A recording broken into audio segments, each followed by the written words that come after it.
como que a justiça divina age sobre nós. Essa justiça divina, ela sempre nos alcança, Jorge? Olha, a justiça divina ela nunca falha. E esse, na verdade, é um dos capítulos que eu particularmente mais gosto em doutrina espírita. A perfeição da justiça divina.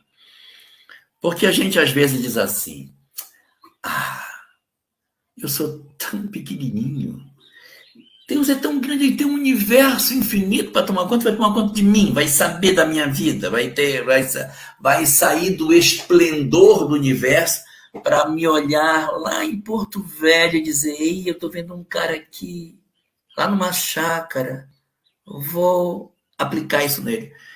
Como se de repente existisse um processo de caráter individual para a execução da lei de Deus.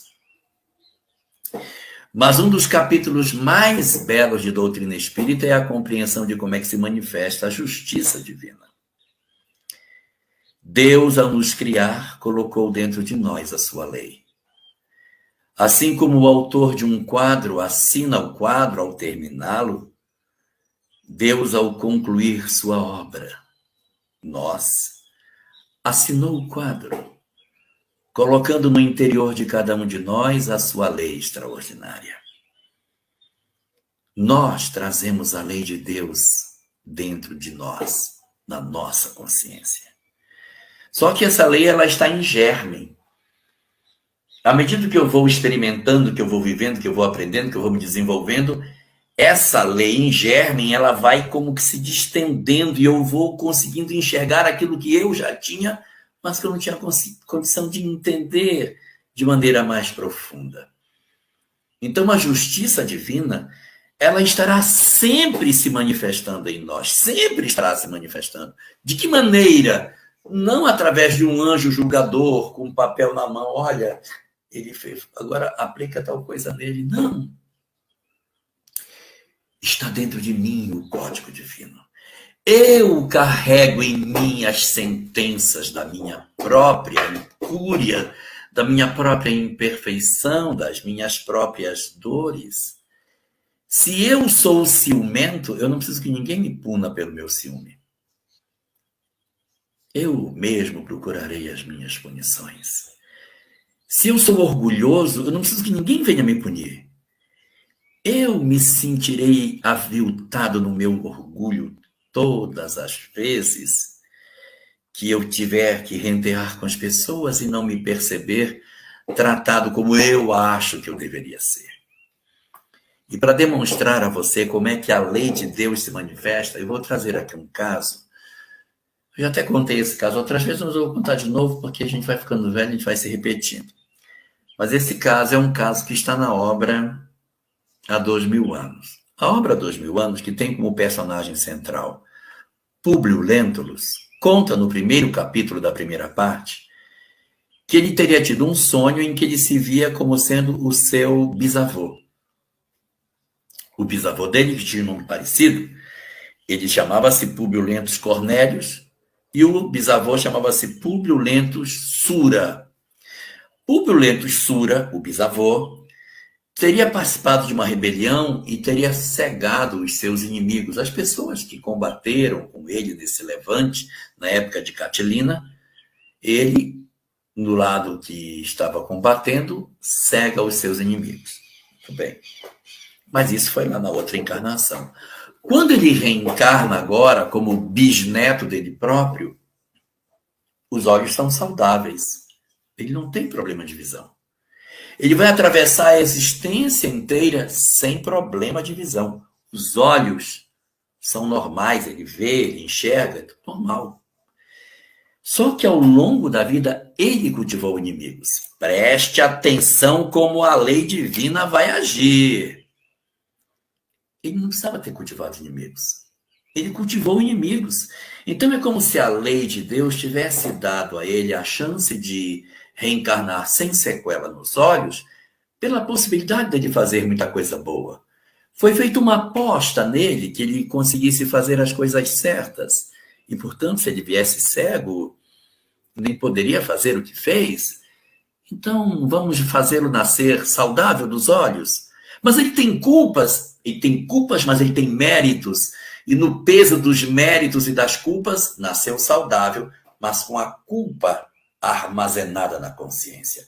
É um espírito que não está liberto das suas consequências, mas a lei de Deus, que é justiça e misericórdia, olhou para Públio e disse: é mais vantagem ele vir com os olhos saudáveis para poder fazer coisas boas do que tratá-lo como cego, sem que ele tenha a chance de fazer o que ele pode realizar. Dá para apostar nele. Vamos apostar.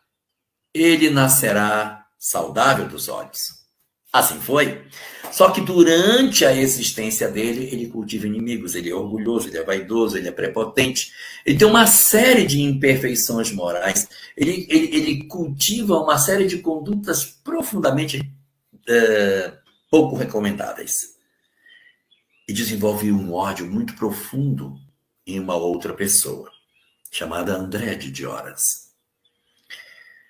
Quando no final da existência André de Dioras, por uma circunstância que não foi nem provocada, acaba tendo a chance de tê-lo como prisioneiro, ele diz: meu Deus, o senador que eu tanto odeio é meu prisioneiro. Vou me vingar dele por tudo que ele me fez. E aí o livro diz o seguinte, que quando Públio está preso, André de Dioras começa a andar no quarto para lá e para cá, pensando numa maneira de torturar o seu prisioneiro com bastante maldade. Se eu poderia matá-lo, mas se eu matar, ele vai morrer. Eu não quero que ele morra, eu quero que ele sofra. E ele começa a andar para lá, para cá, sem saber o que fazer. E aí entra a justiça divina, os ímãs que a lei possui. Por uma circunstância que a obra não descreve, ele tem uma intuição. Eu vou cegá-lo. Poxa, ele poderia... Tem tantas formas de tortura que ele poderia usar. Tantas. Não vou citar nenhuma para não criar imagens ruins em ninguém, mas existem inúmeras torturas. Isso eu vou cegá-lo. De onde veio a ideia de cegá-lo? De onde veio isso? Dos mecanismos desconhecidos da lei que nós não conseguimos entender. A lei possui seus próprios mecanismos para se exercer sobre os homens. Se nós, por algum motivo, trabalhamos dentro daquilo que a lei nos propõe, exercitando o amor, o perdão, a lei vai nos alcançar naquilo que tiver que ser feito, sem precisar que ninguém se comprometa. Mas se de repente as criaturas se odeiam e elas se machucam, elas se vingam, elas se torturam, a tendência da lei é que eu me vingue, que eu machuque o outro exatamente naquilo que a lei faria. Então a lei já agiria sozinha, provocando coisas que escandalizariam a todos nós quando acontecesse.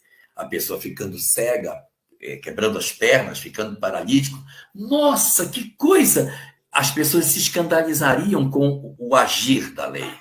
Mas tem vezes que o homem toma para si a condição de si, eu vou me vingar. E ele mexe na lei, agindo como se ele fosse o braço vingador desnecessário da lei. Quando ele faz isso, que não era preciso que acontecesse, ele se compromete, porque a lei agiria independente dele. A lei se executaria independente, ou seja, é necessário que o escândalo venha. A lei vai se manifestar em nós. Mas ai daquele que achar que tem que ser o braço da lei. Porque aquele que se manifestar querendo ser o braço da lei, se compromete com a lei de causa e efeito. É necessário que o escândalo venha, mas ai daquele por quem o escândalo vier. Não precisa que ninguém se faça justiceiro para que a lei aconteça.